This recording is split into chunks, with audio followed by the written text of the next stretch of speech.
Today I'm going to show you about how I'm creating artwork for minimal move using the Unreal Engine and Photoshop. As an example, I'm going to use the pictures that I created for the countdown of our Kickstarter campaign, and also I'm going to show you the scene that I used to create the key art of minimal move. So let's look at the scene that I did for the number 2. So as you can see, there is a pretty simple setup: characters, blocks and background. For the character, what I'm doing is I'm checking use animation asset, and I'm using an animation that we did with my animator. It's a FBX of 14 frames, and each frame there is a posing of the character. So you see the different posing for Kaiton. And what I do is I just use the frame that I want for the picture that I'm making. And it's like that for Kaiton and for Ido. So this is for the character. For the background, I'm using the level streaming and I show the jungle world background. I show you previously on other video how to use the level streaming. For the blocks, it's simply the geo blocks and some particle to give a bit life to the scene with these fairies.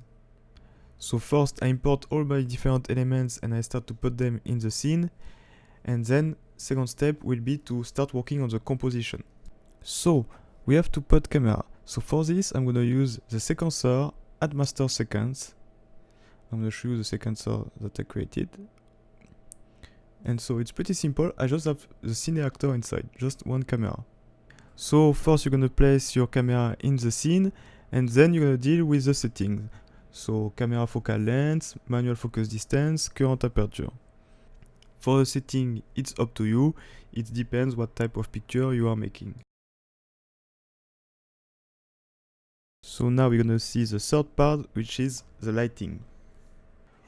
For the lighting, I'm always starting by a basic 3-point lighting with a directional as a key and the main light, a skylight to put light in the shadow, and some spotlight that I'm using for either the rim light or some particular place, like here for the blocks.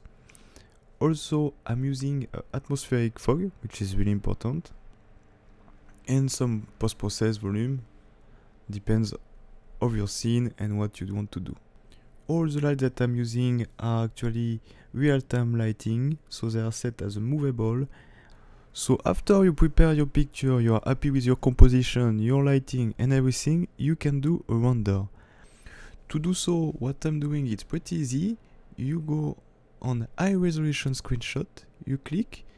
I usually use a 4 or 5 times screenshot size multiplier, and you check include buffer visualization target, and then you render. And then after, inside your Unreal project, you go to the folder saved and screenshot, and you will have your picture render with all the different paths. And so you will have everything: final picture, base color, lighting model, metallic, opacity, post-tone HDR color, pre-tone HDR color, roughness, scene color, scene depth, scene world unit, separate translucency, specular, subsurface color, and world normal. So we're gonna have a quick look at my Photoshop. For this picture, I didn't do that much post-production. You will see it just curve, level, a bit of vignetting, and after adding text and a bit balance of color. I'm usually not doing that much post-production because the render in Unreal Engine is already pretty good.